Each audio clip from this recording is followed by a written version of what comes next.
Yes, I have this one.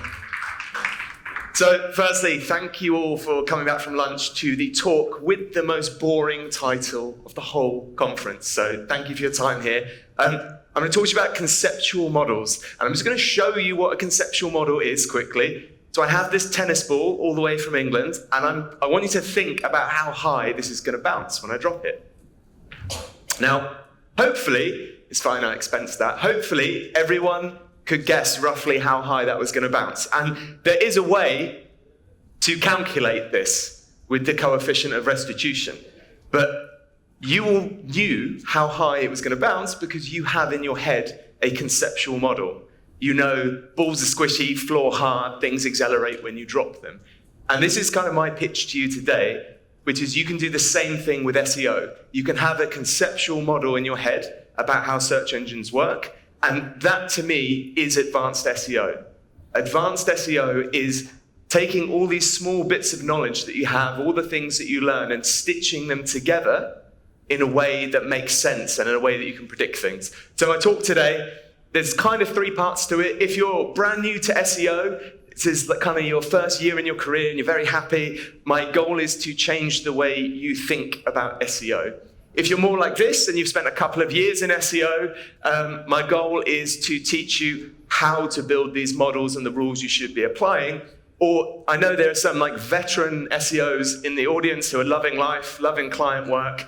My goal here is I've got some information that I know a lot of you have heard about a Google exploit I found. And I'm just going to give you some raw information that you can use in your own conceptual models.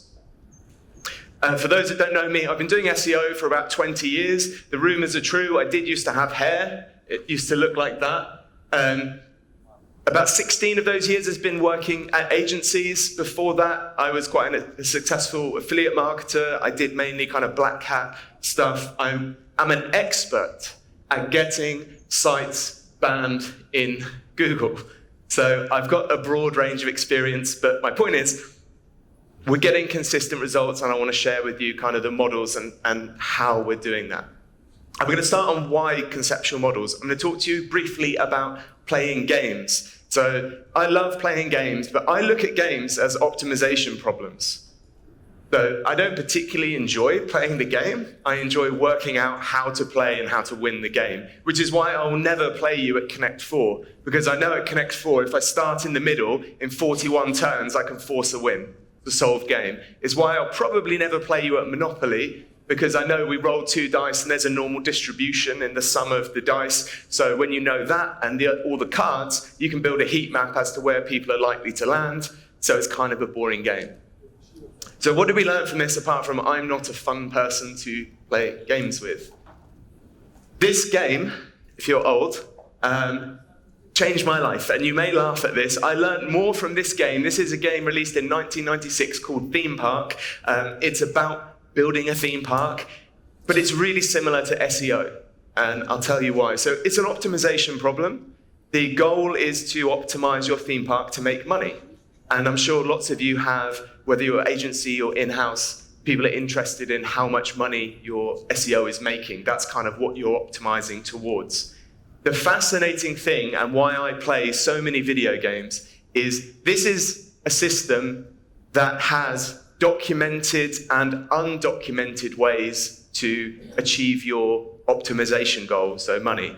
So in this case, there's stuff in the manual like you can charge more for the ticket for people to come in, and you'll make more money. And obviously that goes to a certain point where if you charge too much, nobody comes anymore. Google has loads of documented things that they tell us, things, boring stuff like title tag length. We know you can't have 500 words in a title tag. It doesn't work like that. But the really interesting thing that I find about Google and these kind of games is the undocumented things you find out. So in Theme Park, you can sell chips. You have little like French fry stores, right? And I found if you put lots of salt on the chips, it makes people thirsty. So you make the chips really cheap, you put loads of salt on them, and then you put a drink stall next to them and you charge 5 times as much for drinks. And you make loads more money. Not documented, but a really interesting way to optimize what you're doing. If you put too much salt on the chips, people do vomit, but got to break some eggs to make an omelette, right? Google has loads of these things as well, undocumented ways we can optimize. So an obvious example is we learned many years ago the anchor text that you have, the words in the links, really impact rankings. And everyone started doing and optimizing that until it got to a point where we made Google a bit sick and they penalized a lot of sites. But there's loads of things in common, even the metrics that are used, like how many visitors is a metric in theme park you have, how happy they are. It's basically SEO in a theme park. So the other thing that really amused me about this was in the manual, the advice is basically just aim to make the most fun theme park your guests will love. And it's just like Google's advice, right? Which is like, just make good content, just make helpful content, and you'll rank. And this is what I want to frame your conceptual models around, which is that the Google algorithm has a target that it's aiming, a thing that it's aiming to achieve. They tell you to make helpful content. Now, lots of, especially junior SEOs, make the mistake of thinking that's just what you need to do to rank, and they do all this, and they make great content, and sad face, they don't rank. Why is this? It's because there's other forces at play. The biggest one is Google wants to make as much money as humanly possible. I had some slides to demonstrate this, but conveniently they got found to be a monopoly, so I don't need to demonstrate it. But you need to factor this in when you're trying to do your SEO. So the ranking reality kind of falls in the middle, right? You know, Google says things like, we're trying to give you the best website in the search results, but who here loves looking at ads? Probably none of you, but Google still ranks sites with ads because it's kind of tied into how they make money. They're kind of like, just not too many ads, just the right amount. And again, this is the same as theme park, right? So I'm trying to build a fun park for people, but I want to make as much money as possible, so I'm salting the shit out of their fries so they get thirsty, and that's my optimized gameplay. So follow Google's money is always like on my mind when we're building these models. So if we know this, if we know, okay, we've worked out this is the ranking reality, then SEO should be simple, right? Well, it turns out that indexing, ranking all of the content on the web is quite difficult. So Google's never accurate. There's a margin for error. And we call these updates or core updates as Google's trying to get here and it's realizing, okay, I've done that wrong, I need to do something else. And the important thing is, when we get to these junctures, there is normally something that's exploitable in the algorithm or something that works better than it should. And actually, there's a term in that for video gaming as well, which is called the meta. So the meta in video games is referred to as kind of the optimal strategy, the way to play the game, the best equipment, whatever it is. And in competitive online games, people slowly gravitate towards playing the meta because they want to win. And the game becomes less fun when everyone starts playing the same way. And this is exactly what happens to Google in terms of their algorithm updates. They make an algorithm update, we slowly kind of work out what's going on, and then everyone gravitates towards doing a thing, which then reduces the quality of the search results, so Google has to pull some levers and change things, just like they do with online games. To demonstrate this, I gave a talk at Brighton SEO 2 years ago, and I gave loads of examples of sites that new sites that went from 0 to over 1 million visitors in weeks, because they were exploiting the current meta of Google, which was essentially just churning out AI content on really long-tail, zero-volume keywords. And this worked really, really well. We had a whole second renaissance in niche blogging because people were finding their sites just ranked. And then we had the helpful content update. You can see it running here. This is Google carefully selecting the best content on the web. And that's Forbes and Reddit that it's rewarding there.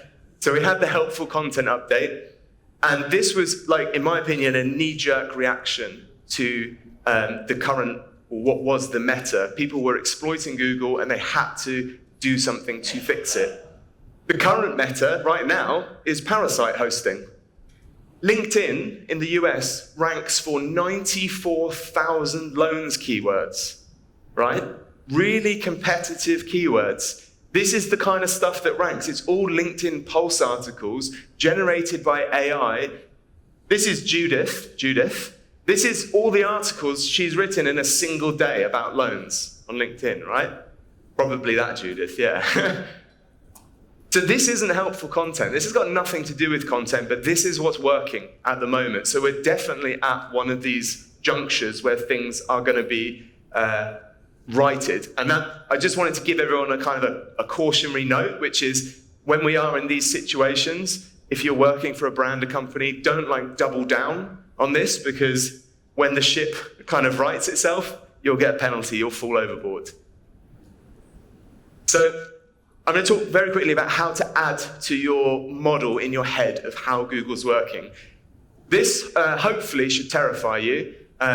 This is by Dr. Mario Fischer. It's a really good kind of flow chart he's put together of all the kind of patents, documents, DOJ stuff we've seen about how Google works. It's terribly complicated and makes me feel stupid. So I have much more simple models. And this is what I want to tell you, that even with super simple models, you can really help your SEO. So if we just consider there is a ranking phase where Google looks at websites and they calculate scores and they do things like PageRank. That takes ages. And then there is a post-ranking phase where they do things like feature generation, so make featured snippets, things like that. Even having that in your head as a starting model is really helpful, and it will help you decode things. So Google has said a lot of the time, we don't use click-through rate directly in ranking. And I believe this is true, and lots of SEOs will argue with this and say that Google is lying to us. I think it's very carefully worded. So in my opinion, in ranking, Google uses click-through models, like predicted click-through rates. They don't score sites on how much you click on them. There is a post-ranking stage, and Google's given us examples of this, where the example they gave in the DOJ trial was, if we have a SERP, or the search term nice pictures, and then the weird example they gave was there was a terrorist attack in Nice, France. People start Googling Nice pictures, which is exactly obviously the same spelling, and they click on something else. They re-rank the results, okay, in post-ranking to respond to the query. And this is why every single test I have ever seen on click-through rate manipulation, the rankings return to normal when the click-through rate manipulation stops. It's because it's Google responding to the query. It's got nothing to do with scoring with the site. So I have some rules that I apply. So we're going to play the game of traffic lights, otherwise known as, is it a ranking factor? So there's 3 questions I always ask myself when I'm thinking about, does Google use this? And we're going to use an example of bounce rate, because whenever I post this on like LinkedIn, people will argue with me that Google definitely uses Google Analytics bounce rate as a ranking factor. And I have 3 kind of checks that I put all these things through, which is 1, just firstly, does it make sense? It seems really obvious, but to me, like, bounce rate makes no sense. You're in complete control of your site's bounce rate. You can make it 0, 10, 50, 100, whatever you like. Even if you weren't in control of it, I think it's a really difficult metric to make sense of. What if someone Googles something, they go to your site, they find the perfect answer, spend 10 minutes reading it and leave? That's a bounce, but it's been the perfect journey for them. Or the opposite, where they don't find and they click around and it's low bounce rates. It doesn't really make sense, so it's a no from that. Does it scale is another good question when you're considering ranking factors, because Google needs to do this for all sites. Now, there's millions and millions, probably billions, a lot, of pages that don't use Google Analytics. Arguably, they could probably do some kind of clever prediction model. So that's kind of a maybe for me with bounce rate. And lastly, the important one, is there any evidence? So evidence comes in all shapes and sizes. The most basic, we've got Google documentation. I've met SEOs that have been doing SEO 2-3 years and just haven't read the Search Essentials yet. So always read the documentation we get. As I said, I personally don't think Googlers outright lie. So if a Googler says we definitely do or definitely don't do something, I at least weigh that into my thinking. Patents is another good source of evidence. Just because something's in a patent doesn't mean it's used, but it's a good source of truth. These are the 3 questions I apply to everything before it kind of goes into my head as Google might be doing this. And obviously there's loads more questions after this. So I had a discussion with, some of you probably saw Cindy Crum did a really great video on if Google was using Chrome to do their rendering.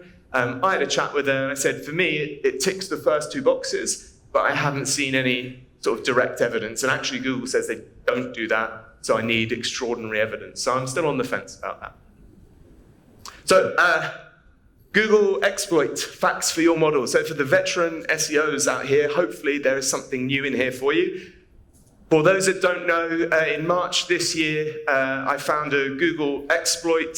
They paid the maximum bug bounty for that category of $13,000, which we gave to charity. But it was rated as a high severity issue with a high likelihood of being exploited. So they didn't want people to know about it. So I'm going to tell you about it. So we got 2 terabytes of data and identified over 2,000 properties that Google was using, at least in their SERP, some for ranking, some for queries. And we got this data over 90 million different queries. There's lots I want to tell you about it, but we're going to have to be quick. So Google talks about how they fight disinformation and generate consensus. We found Google literally counts the number of passages that agree or disagree with a consensus and calculate a consensus score. You need to be within a specific consensus score threshold to rank for different queries because it's based on the query. They have a categorizer, a classifier for if something is a debunking query. So if you search, is the earth flat? That is a debunking query. Google will only show results or top-ranked results that are strongly in agreement with the consensus. That's how they're fighting disinformation. They have all kinds of different scores and classifiers for queries. There's a newsiness score, which I particularly like. There's a medical classifier, which will probably come as no surprise to you. Google's told us for a long time they fight disinformation around these important queries by identifying when someone's looking for something, a your money, your life query, and they use different ranking factors or weigh them differently when it's that kind of query. So it's really useful to know specifically, is this a YMYL query or not?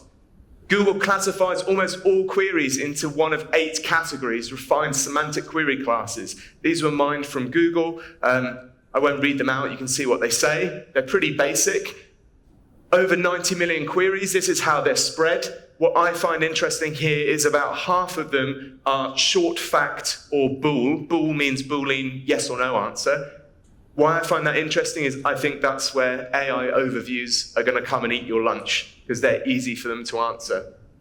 I'm actually working with someone at the moment to build a classifier model, which we're going to release publicly. So you can type a query in and it will tell you how Google is categorizing that query because we've got all the data to do that. If you go to coreupdates.com, we're going to email that out to everyone when it's ready. Not ready yet. Slightly more exciting things. We found that Google has a click probability for every site in the SERP. Yesterday, I saw someone saying you should look at the kind of predicted CTR quality score from Google Ads. I think this is really good advice. So we found when we changed the title tag, the click probability changed in Google. So it seems to have a model. It's trying to work out for this query, I think there's this % chance someone's going to click on your result. Obviously, higher the better. The most exciting thing for me, I found, which was my shocked Pikachu face, was Google has a site quality score, which they apply to every site on a subdomain level. So I've got hundreds of thousands of scores of these different sites. The distribution is normal, so I believe it's probably a logarithmic score, a bit like PageRank. The eagle-eyed among you will notice this starts at 0.4. It does go to 0. This query set was looking at a specific rich result, and what we discovered is Google will not give any like featured snippets, people also ask, highlights, anything like that to any site with a quality score less than 0.4.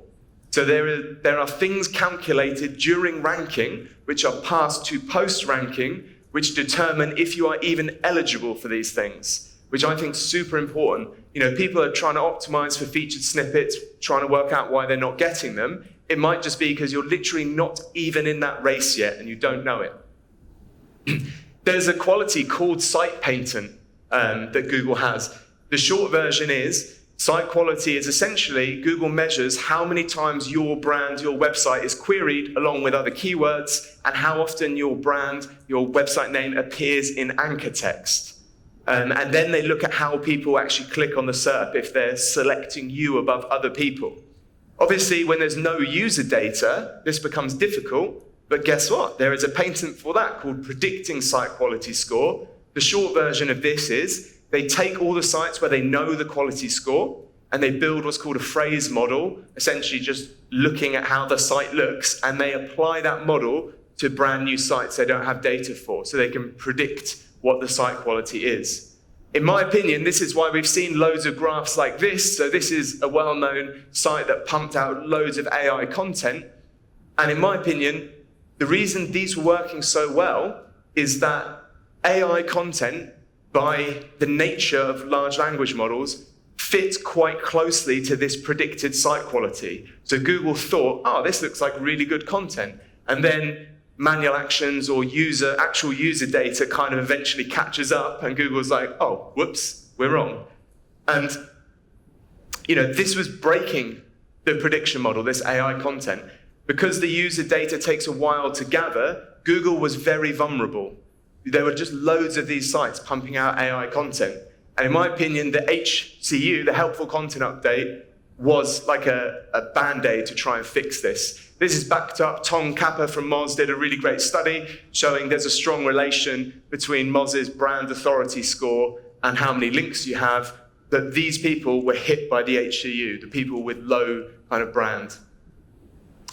Again, Eric Schmidt, ex-CEO of Google, said brands are the solution, right, to the cesspit. So we've almost got our three things already. It makes sense, it scales, and we've got all kinds of intriguing evidence that shows this is the case.